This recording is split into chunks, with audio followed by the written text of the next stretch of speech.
Sherlock Holmes is one of the smartest and most fascinating characters ever created. He's been mesmerizing us for more than a century with his extraordinary reasoning and observational skills, and Benedict Cumberbatch acting sealed his popularity. Let's be honest though, the question every fan of the British detective has is, how can I learn to think like him? In today's video, we at School of Thinking will try to answer this question by identifying Sherlock's 5 main skills and the best way to train them. Let's go! Sherlock Holmes' most famous skill is his ability to read people. In the TV series, this ability is taken to the extreme. We don't know a thing about each other. I don't know where we're meeting. I don't even know your name.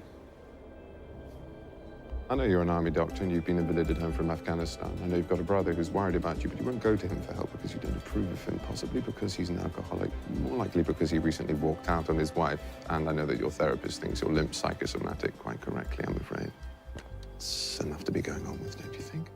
But it's still possible to greatly improve it even outside of fiction. Daily interactions with other people are an essential component of our lives. Unfortunately though, people are complicated and more often than not, we are not able to understand them as much as we'd like to. Imagine you are about to meet an important client for the first time and you want to improve your chances of closing a deal by meeting their desire beforehand or by finding out if they are manipulating you to get a discount. What can you do to train this skill? The first and most obvious step is to learn the key elements of nonverbal communication. You don't have to spend 3 months worth of salary for courses, certificates or books. You just need a general idea and to remember some core principles. A good starting point is Joe Navarro's book, What Everybody is Saying. You can find it in the description of this video. Worth keeping in mind though, as Sherlock reminds us, nonverbal communication isn't just about body language or facial expressions, but also about clothing, voice, and so on. Armed with this knowledge, we can meet the client aware of how they use their body in a normal situation, and more importantly, how their nonverbal communication changes with specific inputs, like a question or a comment. By doing this, we can take note of useful elements we can then use to our advantage. A second, equally important element to improve our people reading skills is to learn the basics of applied psychology.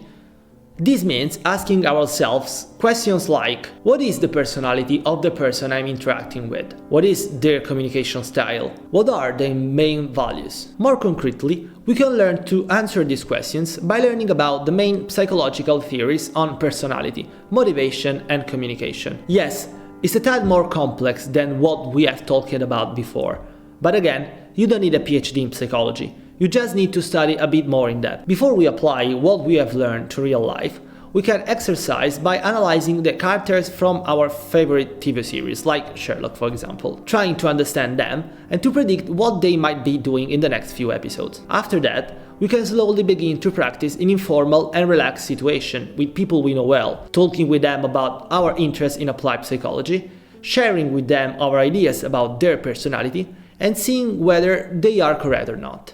Solving a crime is not a task you undergo lightly. Lives might be at stakes, sometimes many lives, and it's vital we rely only on the best methods. And what better companion to an extraordinary detective than the method that gave us cars, computers and moon landings, that is, the scientific method? Sherlock employs 2 of its core elements, probabilistic thinking and skepticism. That's right. Our Sherlock often demonstrates his ability in navigating the world of probability. Indeed, every time he approaches a crime scene, he immediately asks himself, what are the most likely conclusions we can reach about the victim? Given their clothes, are they more likely to be a student or a carpenter? Given the time at which the crime happened, is it more likely they had been at the pub with some friends, or that they were going home after work? By combining these 2 hypotheses, what kind of murder is most likely to be the culprit? And so on. These are the same kind of questions scientists ask themselves when experimenting and collecting data. When doing so, they are not looking for answers to their questions, but for the hypotheses that are more likely to explain the phenomenon they are investigating. The other key component of the scientific method is skepticism. Our beloved consulting detective is never satisfied with the first and easiest explanation, the one everybody accepts. He goes further, sometimes very far, looking for new and more accurate solutions to solve the case. Just like him, we should try to question our viewpoint more frequently and ask ourselves whether we are overlooking more accurate explanation and better theories. In one of Sherlock Holmes' most famous scenes, Watson finds out that the famous detective apparently doesn't know the Earth revolves around the Sun. Sherlock approaches learning selectively. Not everything is useful, and since our memory, or our hard drive, can only contain a limited amount of information, it makes sense to store only what we need. In a time where we are constantly bombarded with endless information, learning to identify what makes sense learning and what doesn't is essential. To do so, we must first identify our goals. Are we studying to become doctors? Then it makes sense to learn as much as we can in the field of medicine. Are we aiming at becoming consulting detectives like Sherlock? Then it makes sense to focus on criminology and forensic science, and so on. Another good habit is to practice the so-called information diet. It consists in avoiding to overwhelm our brain with information it doesn't really need, for example, by reading news or browsing social media less frequently. The next step is to learn how to learn, that is, learning study techniques that help us gaining information in the fastest and most efficient way possible. There is an abundance of such methods, from listening to audiobooks to learning how to take active notes. But this is not the right place to talk about them.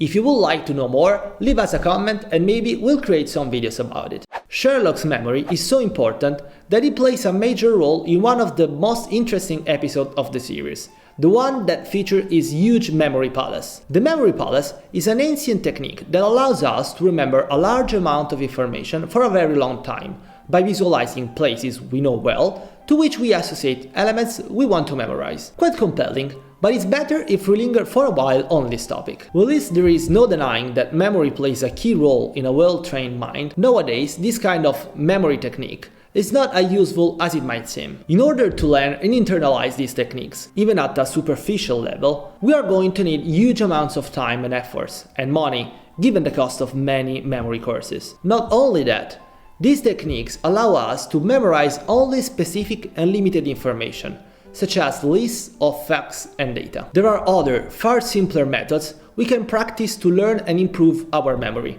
One of the best is called spaced repetition.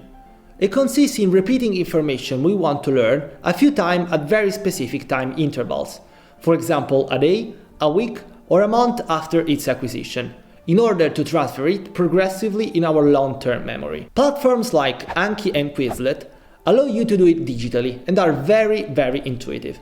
You can find the links in the description. The basis for all the abilities we have talked about so far is one with a complex name: situational awareness. It simply refers to our ability to perceive elements in our surroundings. Not only Sherlock Holmes, but athletes, mentalists, and even CIA agents employ this ability. Our friend Sherlock wouldn't be able to acquire any kind of information on Watson if he weren't aware of Watson's presence in the room and of everything about him in the first place. A key benefit of training our situational awareness is that it's easier for us to notice dangers and opportunities in our surroundings. Some years ago, I was walking in Amsterdam city center with my girlfriend. Suddenly, I noticed that a person was a bit too close to her, and I realized he was trying to take the wallet in her purse. Once I confronted him, the thief immediately ran away. Luckily for us, everything went well. Had I been less aware, though, I wouldn't have noticed him. How can we exercise this ability? Our first advice is to meditate. By meditating, we can train our mind to be present in every situation. Contrary to popular belief, meditating has nothing to do with spirituality, and you can begin simply by finding a few minutes every day to do nothing else besides focusing. The second advice is to exercise in noticing details in our surroundings. For example, the accents of people around us, the number of people wearing a tie, and so on. To recap, if you want to learn how to think like Sherlock, our advice is to learn how to read people, start thinking like a scientist, learn selectively, improve your memory, and improve your situational awareness. We cannot guarantee you will be able to stop serial killers, but one thing is certain: by training these skills every day, you will learn how to think better. Let us know in the comments which of these topics you would like us to cover more in depth. And don't forget to like and to subscribe to our channel. See you in the next video.